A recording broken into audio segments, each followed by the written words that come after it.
বিজেপিত খহনীয়া চলি আছে বলটো নিজৰ পিনে টানিব সাধাৰণ মানুহৰ বিশ্বাস নাভাঙিব সকলো সংযম হোক যিমান এটা বিজেপিৰ বিৰুদ্ধে এটা মানুহৰ মাজত এটা সেন্টিমেন্ট এটা সচেতনতা এটা যিমান বাঢ়িছে বিজেপিৰ দুৰ্গ সহাৰ যিমান পৰিৱেশ হৈছে এই পৰিৱেশটো যাতে কেতিয়াও বিঘ্নিত নকৰে আমি বিজেপিত হৈ থকা এই খহনীয়া তেওঁলোকৰ বিভিন্ন দল ত্যাগ কৰাৰ পৰিৱেশৰ মাজত যাতে বিৰোধীৰ মাজত আকৌ যাতে এই বিষয়টোক লৈ সৰ্বসাধাৰণ ৰাইজ যাতে মানে তেওঁলোকৰ আশাটো বা তেওঁলোকৰ বিশ্বাসটো আত্মবিশ্বাসটো সাধাৰণ মানুহৰ যাতে কমি নাযায় গতিকে এই পৰিৱেশটো জীয়াই ৰাখিবৰ কাৰণে আমি এক হ'ব লাগে প্ৰয়োজন সাপেক্ষে আমি পুনৰ বহাটো উচিত ঐক্যমঞ্চ সাধাৰণ সম্পাদক হিচাপে মই আহ্বান দিম কথা বতৰা পাতি আলোচনা বিলোচনাৰ মাজেৰে গোটেই বিষয়টো নিষ্পত্তি হ'ব লাগিব বিৰোধী ঐক্যমঞ্চই একেলগে নিৰ্বাচনত নমাৰ পোষকতা কৰি থাকিলেও কংগ্ৰেছে কিন্তু ৰণনীতি প্ৰস্তুত কৰিছে নিজৰ মতেই উপনিৰ্বাচন হ'বলগীয়া প্ৰতিটো সমষ্টিতে কংগ্ৰেছে প্ৰাৰ্থী দিবলৈ প্ৰস্তুতি চলাইছে সাংসদ ৰকিবুল হুছেইনে পুনৰ ইংগিত দিলে অকলে নিৰ্বাচন খেলাৰ ঐক্যমঞ্চ লোকসভা আৰু 2026ৰ বাবেহে উপনিৰ্বাচনৰ শক্তি থকা দলে প্ৰাৰ্থী দিব 126টা সমষ্টিৰ যেতিয়া নিৰ্বাচন হ'ব তেতিয়া আমি একেলগে খেলিম সেইটো আমাৰ কোনো নুই কৰা নাই উপনিৰ্বাচনটো আপোনালোকে অকলে আমাৰ যাৰ যি শক্তি সেইটোহে কৈছে যদি তেওঁলোকৰ বেলেগৰ শক্তি আছে বেলেগে কৰিব কিন্তু আমি কৈছোঁ যে আমাৰ শক্তি সেইকেইটা সমষ্টিত আছে কাৰণে আমি সেইকেইটা শক্তিত আমি যুঁজাৰ কথা কৈছোঁ কিন্তু 126টা সমষ্টিৰ যেতিয়া নিৰ্বাচন হ'ব আমি সকলোৱে একেলগে কৰাৰ কথা কৈছোঁ বিৰোধী ঐক্যমঞ্চ চলি থকা এই সংঘাত কিমান দূৰ নিৰাময় কৰিব পাৰিব লুৰিণজ্যোতি গগৈয়ে বিগ ব্ৰাদাৰ কংগ্ৰেছে অকলে নিৰ্বাচন খেলিলে কি হ'ব ঐক্যমঞ্চৰ ভৱিষ্যত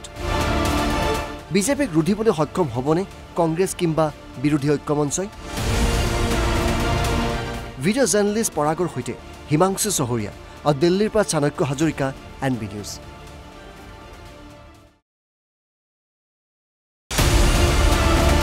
বিজেপিত খহনীয়া চলি আছে বলটো নিজৰ পিনে টানিব সাধাৰণ মানুহৰ বিশ্বাস নাভাঙিব সকলো সংযম হোক যিমান এটা বিজেপিৰ বিৰুদ্ধে এটা মানুহৰ মাজত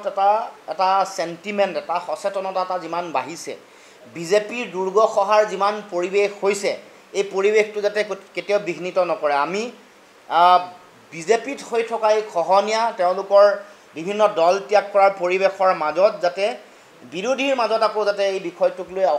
সৰ্বসাধাৰণ ৰাইজ যাতে মানে তেওঁলোকৰ আশাটো বা তেওঁলোকৰ বিশ্বাসটো আত্মবিশ্বাসটো সাধাৰণ মানুহৰ যাতে কমি নাযায় গতিকে এই পৰিৱেশটো জীয়াই ৰাখিবৰ কাৰণে আমি এক হ'ব লাগে প্ৰয়োজন সাপেক্ষে আমি পুনৰ বহাটো উচিত ঐক্যমঞ্চ সাধাৰণ সম্পাদক হিচাপে মই আহ্বান দিম কথা বতৰা পাতি আলোচনা বিলোচনাৰ মাজেৰে গোটেই বিষয়টো নিষ্পত্তি হ'ব লাগিব বিৰোধী ঐক্যমঞ্চই একেলগে নিৰ্বাচনত নমাৰ পোষকতা কৰি থাকিলেও কংগ্ৰেছে কিন্তু ৰণনীতি প্ৰস্তুত কৰিছে নিজৰ মতেই উপনিৰ্বাচন হ'বলগীয়া প্ৰতিটো সমষ্টিতে কংগ্ৰেছে প্ৰাৰ্থী দিবলৈ প্ৰস্তুতি চলাইছে সাংসদ ৰকিবুল হুছেইনে পুনৰ ইংগিত দিলে অকলে নিৰ্বাচন খেলাৰ ঐক্যমঞ্চ লোকসভা আৰু 2026ৰ বাবেহে উপনিৰ্বাচনৰ শক্তি থকা দলে প্ৰাৰ্থী দিব 126টা সমষ্টিৰ যেতিয়া নিৰ্বাচন হ'ব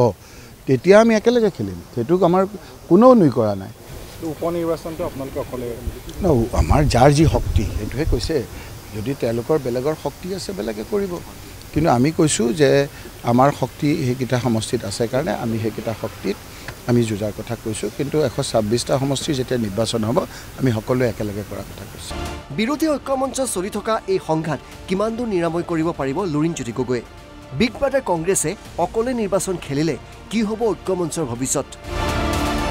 বিজেপিক ৰুধিবলৈ সক্ষম হ'বনে কংগ্ৰেছ কিংবা বিৰোধী ঐক্যমঞ্চই ভিডিঅ' জাৰ্নেলিষ্ট পৰাগৰ সৈতে হিমাংশু চহৰীয়া আৰু দিল্লীৰ পৰা চাণক্য হাজৰিকা NB নিউজ